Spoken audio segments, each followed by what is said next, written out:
Amigos del Pedagogo Feliz, como parte de este curso de formación docente continua, Cómo ganar amigos, voy a hablar acerca de la República Romana y luego, fuera del programa, voy a enseñarle a cerebros lisos la importancia de utilizar el cepillo de dientes. Comenzamos. En la República Romana no existía una constitución escrita. El gobierno republicano era una compleja mezcla que surgió de las necesidades políticas prácticas del momento. Es decir, que su forma fue mutando y variando todo el tiempo. Por lo tanto, enseñar instituciones de la República Romana puede ser como mucho sacar una foto de cómo era en un momento dado. Pero el número de magistrados, los nombres, las competencias, todo el tiempo cambia. Así podemos ver en la primitiva república que los dos primeros funcionarios, que en general los conocemos como cónsules, en realidad no se llamaban cónsules en su origen, se llamaban praetor. Luego vemos en el 451 y 450 que hay decemviros, 10, y a fines del siglo V y comienzo del siglo IV resulta que los principales funcionarios son tribunos consulares que van de 3 a 6. Recién, según Peter Jones, en el 367 a.C., los dos principales funcionarios de la República son llamados cónsules. Y ese cargo, con ese nombre, está atestiguado en una fuente epigráfica en el año 298 a.C. por vez primera en la tumba de Escipión Barbato. Roma era como podría ser Inglaterra en el mundo moderno. No había un momento fundacional como podría ser el de Solón o Clístenes en Atenas, o las leyes de Licurgo en Esparta, o las dadas al momento de fundar una colonia griega, sino que era una acumulación de leyes que iba haciendo variar la organización política a lo largo del tiempo. En Inglaterra no hay un momento constitucional como en Argentina, Estados Unidos o la mayor parte de los países del mundo, sino que a partir de la Carta Magna en el siglo XIII se fueron acumulando toda una serie de leyes que a lo largo de los siglos dieron lugar a una determinada organización política. En Roma ni mínimamente se organizó una forma de gobierno como en Inglaterra. Los cargos se superponían, las costumbres se olvidaban, verdaderamente no se sabía bien cuál era el alcance de cada cargo, porque dependía en realidad del carisma o del poder político de la persona que lo detentara. Cuenta Piano, en su Historia de las Guerras Civiles, el momento en que Tiberio Graco propone ante el concilio de la plebe la votación de su ley agraria. Sin embargo, Marco Octavio, otro tribuno de la plebe, que había sido instigado por los que poseían tierras a interponer su veto, y, puesto que siempre entre los romanos el que intercede tiene más autoridad, ordenó callar al escriba. Entonces Graco, después de hacerle muchos reproches, aplazó para la próxima asamblea la decisión. Y una vez situada cerca de él una escolta suficiente para obligar a Octavio por la fuerza y contra su voluntad, obligó al escriba con amenazas que diera lectura al pueblo de la proposición de ley. Este comenzó a leer, pero al interceder Octavio guardó silencio. Bueno, acá podemos ver cómo quería Tiberio Graco obligar a Octavio a retractarse, con una guardia, con una escolta. Y después se lo juzga a Octavio por haber vetado la ley, o sea que se lo juzga por hacer algo que podía hacer, que era vetar. No en vano también era tribuno de la plebe, había 10. Luego de aprobada la ley, Tiberio Graco se hizo enemigo de los ricos y, como la figura del tribuno era sacrosanta, creía que si no volvía a ser reelecto como tribuno, iba a ser asesinado, lo cual era bastante acertado. Y entonces nos cuenta Piano. Sin embargo,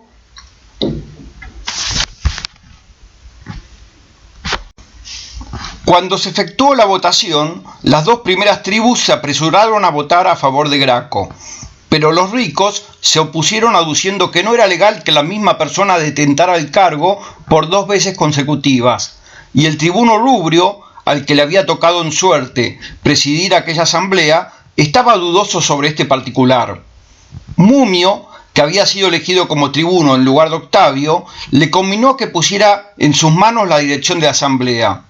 Y él así lo hizo, pero el resto de los tribunos era de la opinión de que la presidencia debía ser asignada mediante sorteo, puesto que, al retirarse Rubrio, a quien le habría correspondido en suerte, había que efectuar nuevamente el sorteo entre todos. Bueno, no sabían siquiera si un tribuno podía ser reelegido. Y ni siquiera sabían quién tenía que presidir la asamblea.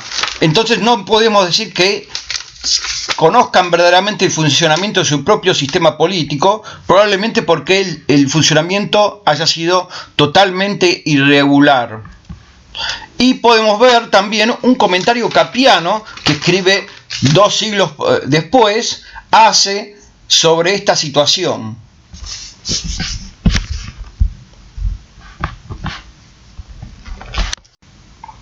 Y me parece extraño que, habiéndose salvado muchas veces en medio de peligros similares, gracias al gobierno de un poder unipersonal, no tomaran entonces en consideración el nombramiento de un dictador. Antes bien, este remedio que se encontró de suma utilidad para ocasiones anteriores, no fue recordado por el pueblo como cabía esperar, ni ahora ni después. El último dictador había sido elegido en el año 202 a.C., al fin de la Segunda Guerra Púnica. Ahora estamos en el 133, es decir, 69 años después. O sea que la institución de la dictadura, aquella magistratura que duraba 6 meses sin posibilidad de reelección y en el cual el dictador tenía poder de vida y muerte y mando supremo, lo enseñamos como una institución que fuera natural a lo largo del tiempo, y sin embargo Appiano dice no se acordaban de que existía. Una gens refiere a un clan que consiste de todos aquellos individuos que compartían el mismo nomen y decían descender de un antepasado común. Podía estar formada por una sola familia o por cientos de personas. Las personas podían ser adoptadas dentro de una gens y compartir el nomen gentilicium. Un liberto usualmente asumía el nomen de quien lo había manumitido. Las ramas de una gens eran llamadas estirpes. Estos clanes no eran verdaderamente una organización familiar biológica. Una persona proveniente del exterior podía ser integrado a él mediante una votación de los paterfamilias. Además, como ya dijimos, los esclavos de una persona de la gens, al ser liberados, obtienen el nomen de la gens, como pudo haber sido en Estados Unidos, que los esclavos llevaron el apellido de su último amo. Por eso, los afroamericanos llevan apellidos como Jackson, Washington o Magoo. Los miembros de una gens no estaban en situación de igualdad. Había familias prominentes y había familias que eran clientes suyas. Todas ellas tenían el nomen gentilicium, es decir, lo que hoy sería el apellido. También las personas tienen un praenomen, como podría ser Jorge, y el nomen de la estirpe o cognomen, como podría ser Barbado. Entonces podría haber una persona que se llamara Jorge García Barbado. Los patricios en sí no solamente tienen un nomen patricio, sino que además eran dentro de esa gens las familias que asumían las funciones sacerdotales, porque presumían de estar más íntimamente relacionadas con ese antepasado común mítico. Es decir, que lo que para nosotros parecería anecdótico, el hecho de asumir funciones religiosas, era en realidad lo que las distinguía de otras. Ese antepasado podría haber sido como Abraham en las tribus del Oriente Próximo. Seguramente la mayoría de los miembros de la gens habían sido integrados muy posteriormente. Igualmente, había ascensos sociales dentro de ella, mediante adopciones o por servicios brindados a las familias más poderosas, pues el servilismo siempre fue un gran método de ascenso social. La gens aparece después de la fundación de la ciudad-estado, Es decir, a partir de ese momento está atestiguado que las personas tengan un gentilicio o apellido, seguramente para resaltar su pertenencia social en esta nueva organización política. Las gentes patricias eran pocas, se calcula que entre 40 y 50. Y después estaban las plebeyas. Las gentes patricias tenían el monopolio de los cargos públicos luego de la fundación de la República. Obviamente, no todas las personas de las gentes patricias podían ocupar esos cargos públicos. No en vano están divididos en patrones y clientes. El hecho de creer que las gens eran asociaciones prepolíticas, es decir, antes de la fundación de la ciudad-estado, corresponde al modelo explicativo muy común del paso de una sociedad familiar a una sociedad pública. Pero, como ya vimos, la gens en sí no es técnicamente una sociedad familiar en el sentido biológico del término, y no todo se explica de esa manera, como por ejemplo la fundación de las colonias griegas, donde el parentesco, hasta donde sabemos, no juega ninguna función. E introduciendo desde una perspectiva transversal contenidos pedagógicos más profundos, es que por ello que podemos hablar de la pedagogía del descanso. Los docentes dan continuidad a sus tiempos de trabajo en el aula, asistiendo en los descansos pedagógicos a los estudiantes en múltiples asuntos necesarios para su formación, tales como hacer y ser mediadores de a. La conciencia del riesgo, la internalización de la norma, d. La conciencia individual y el significado social del cuerpo y el movimiento. Vamos a ver un ejemplo de ello.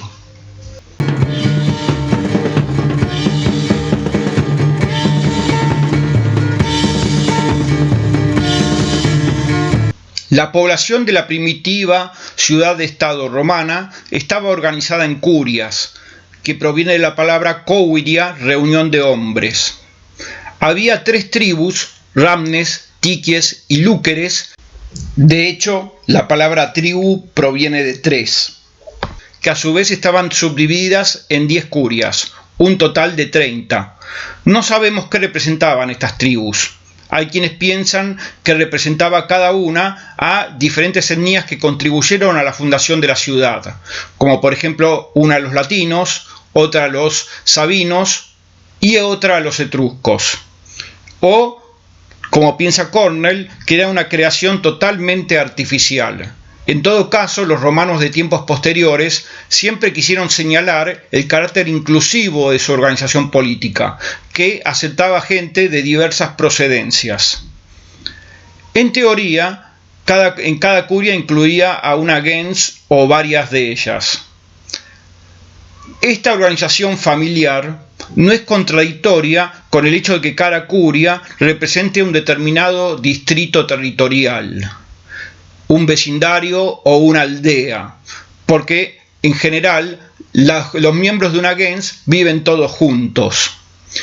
Cada curia adoraba a sus dioses y tenía sus propios ritos y ceremonias, con lo cual también es posible que la curia haya ayudado a que la gente de un determinado distrito se organice justamente en una gens, porque los reyes pedían a cada una de ellas un determinado número de hombres para la guerra. El comicio por curia no funcionaba realmente como un comicio, sino como un registro civil del vecindario. Allí se anotaban las adopciones, los testamentos o la drogatio, que es cuando un paterfamilias adopta a otro paterfamilias para que a su fallecimiento se convierta en el jefe de 2 familias unidas. En Roma, la cuestión de legar el nombre es muy importante, más allá de que haya vínculo sanguíneo o no. La inauguratio consistía en la toma de posesión del Rex Sacrorum, sacerdote principal encargado del culto público de los dioses protectores de la comunidad romana. La cooptatio, pronunciamiento favorable a la incorporación de una nueva gens a la vida ciudadana. Es decir, que tenían funciones simbólicas. La lex curiata de imperio concede el poder efectivo a una persona que ha sido magistrado y con los efectos de que puede empezar a ejercer funciones propias de su cargo, es decir, funciones religiosas, pero que eran de enorme importancia. Ha llegado el momento para que demos lugar a la opinión experta del burro Carlos Julián Pablo. Lo escuchamos. Las 30 curias se presentaban como votando las atribuciones de cada magistrado, pero en realidad era una votación simbólica. Cada curia estaba representada por un lictor y eran ellos los que votaban. A los lictores se los designaban a dedo.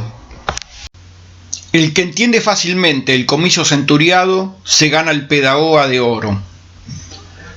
Teóricamente, este comicio refleja la organización del ejército, pero aunque no esté desligado de ello, más probablemente refleja las diferencias de fortuna. Como decía Cicerón, hizo que los votos no estuviesen en poder de la multitud, sino de los ricos, atendiendo algo a lo que siempre ha de preservarse en una res pública, que los muchos no puedan mucho. Con la introducción de la economía monetaria, en el 312 a.C., ya la riqueza empieza a medirse en moneda, lo cual facilita la inclusión de gente que, aunque también tendría alguna propiedad de tierra, su fortuna no estaría enteramente compuesta por tierra, sino que también tendrían fortuna en moneda, producto de artesanías o productos, cuando digo artesanías hablo de grandes talleres de artesanía o productos de comercio en gran escala.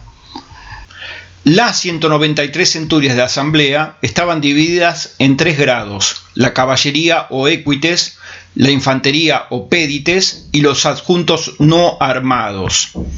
Cada uno de estos grados está dividido en centurias y la mitad de las centurias de cada uno de estos grados es de señores, es decir, de gente de 46 a 60 años, mientras que la otra mitad es de juniores, jóvenes como Boca Juniors, de 17 a 45 años. Aquí se refleja cómo el comicio no respondía exactamente a la organización militar. Los señores, por su edad, estaban exentos de formar parte del ejército, aunque tal vez desempeñaran tareas defensivas. A su vez, a fines del siglo V, se introduce el stipendium, el pago por el servicio armado, y el tributum, un impuesto sobre la tierra para financiar al ejército, lo cual significa que no es como el modelo político, donde una persona se arma y se alimenta de su propio peculio. Finalmente, tras la derrota de Canas en la Segunda Guerra Púnica, enlistaron deudores, esclavos y a gente que no tenía el requisito mínimo de propiedad. En las emergencias todo valía. El comicio teóricamente surgió en la época de Servio Tulio, el penúltimo rey, pero en la forma histórica, las 193 centurias probablemente haya tenido lugar en la segunda mitad del siglo IV.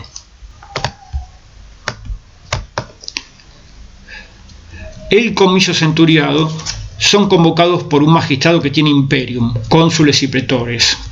El poder de convocatoria se denomina ius agendi cum populo.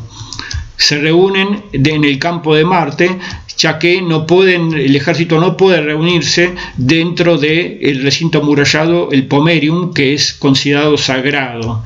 Tener un ejército dentro de Roma sería casi como un golpe de estado. Nunca tuvieron el poder de autoconvocatoria, es decir, lo tiene que convocar algún magistrado. Se vota de acuerdo a la riqueza.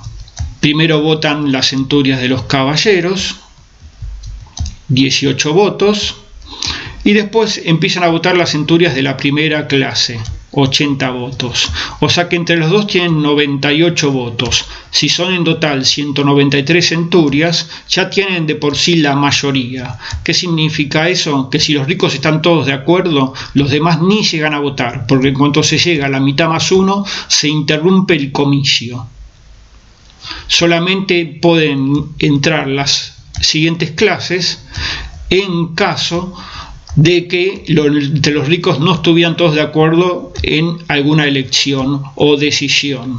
Estos comicios elegían a los cónsules, que justamente al ser teóricamente el ejército votando, elige a los líderes en la guerra, puesto que los cónsules, el cónsul es un cargo tanto político como militar. Tienen la función de generales fuera de Roma. Las leyes en la primitiva época romana se votaban según este comicio, el comicio centuriado. El cónsul proponía una ley y el comicio votaba sí, no. Ahí nadie discute nada. Como es teóricamente el ejército votando, es este comicio el que vota a ir a la guerra. Sí, no. El cónsul propone la guerra y el comicio decide. Los comicios por tribu, que aparecen en el año 494 a.C. con la secesión de los plebeyos, y que luego adquieren una categoría institucional, participan en el comitia tributa todos los ciudadanos romanos, tanto patricios como plebeyos. Si bien al comienzo son menos tribus, luego, cuando Roma se expande, llegan al número final de 35, 4 urbanas y 31 rurales. En las reuniones electivas, los candidatos podían hablar y elegían a los cuestores y a los ediles curules, es decir, aquellos que se sentaban en la silla curul y que tenían preeminencia sobre los otros 2 ediles, que serían ediles plebeyos. Había reuniones no oficiales en las cuales la gente podía discutir, la instancia también más participativa. Y había ciudadanos que podían hablar si tenían el permiso de algún magistrado, es decir, de aquellos que podían convocar a este comicio, en general pretores. El concilio de la plebe no participan los patricios. Con respecto a esto, el burro Carlos Julián Pablo nos aclara. El concilio de la plebe estaba formado solamente por plebeyos, por eso es de la plebe. Y se eligen a los tribunos de la plebe y a los 2 ediles plebeyos. Están organizados por tribus, igual que el comitia tributa. Y a partir de 287 no necesitaron de la autoritas patrum, es decir, la autorización del Senado más que de los patricios para aprobar leyes. Antes, para que una ley se proponga ante el concilio de la plebe, se necesitaba primero que el Senado aprobara que esa ley sea presentada. A partir de los 87, con la Lex Hortensia, Hortensio era un dictador plebeyo, ya no necesitaron los tribunos de la plebe más autorización del Senado para presentar una ley. Y entonces, a partir de ese año, la mayoría de las leyes provenía de este comicio y se les llama, puesto que venían de la plebe, plebiscita, que de ahí viene nuestra moderna palabra plebiscito. Ha llegado el momento de que nos dediquemos a contenidos más profundos que el de este relato pedestre. Es por ello que vamos a discurrir sobre la pedagogía de la posmodernidad. Gran narrativa moderna o gran relato, como es considerado desde el enfoque posmoderno, se desnaturaliza, pues las cosas dejan de ser vistas como estando allá afuera del sujeto, pues ellas son productos de nuestras perspectivas particulares. En otras palabras, el sujeto existe en un estado de continua reconstrucción. Las esencias son colocadas en tela de juicio y así se subvierte aquello que parecía justo, correcto, desde la perspectiva moderna de la educación. Vamos a leer ahora unos párrafos sobre un conocido teórico moderno y cómo aplica la pedagogía de la posmodernidad a la investigación histórica. La emisión de sonidos, la articulación de palabras y posteriormente el pensamiento son desarrollos humanos a partir de los aportes de Prometeo. Por ende, el logos parece no cumplir en la consecución del pacto políticamente organizado una función fundante, pero en tanto algo inmanente y autoconstituyente para la sofística de la política, no dejará de ser nunca un asunto de logos. ¿Cómo se acopla el mito a este requerimiento?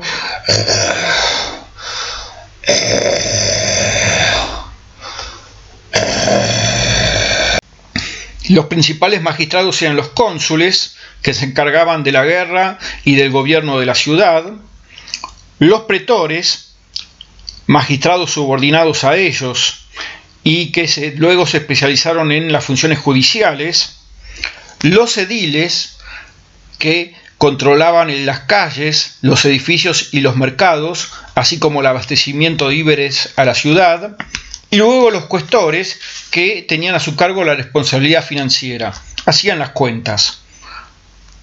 Como magistratura plebeya estaba el tribuno de la plebe, cuya figura era sacrosanta, era maldito aquel que le hacía daño, y que tenía no solamente la potestas tribunicia, es decir, la función de defender a la plebe, sino también y especialmente el interquesio o veto, por el cual podían paralizar la acción del Estado. Ni siquiera los senadores podían reunirse si los tribunos vetaban. También reunían al Consejo de la Plebe, delante del cual proponían leyes, a partir del año 287. Los censores es una magistratura especial, duran 1 año y medio, son elegidos cada 5 años, es decir que hay 3 años y medio sin censores, y se encargan de realizar las listas de los senadores. Por eso tenían que ser bronces, es decir, personas incorruptibles. Los dictadores, de los cuales hemos hablado antes, una magistratura extraordinaria de 6 meses, que tiene poder de vida y muerte y no puede ser reelecto. El Senado estuvo compuesto durante la mayor parte del periodo por 300 personas, en su mayoría ex magistrados. Decidía las operaciones militares y proporcionaba los medios necesarios para llevarlas a cabo. Ratificaba los tratados llevados a cabo por los magistrados en el extranjero y distribuía las provincias. Llevaba de manera cotidiana la diplomacia. Además, podían emitir senatus consultum, que era una opinión del Senado que los magistrados generalmente aplicaban a la letra, puesto que de ahí provenían ellos. Era como la opinión del grupo de poder en su conjunto. Y administraban los bienes públicos y en especial el ager publicus. También las minas y los bosques. Y eso fue todo por hoy. Volveremos con consideraciones sobre el campesinado en el mundo antiguo. Hasta luego.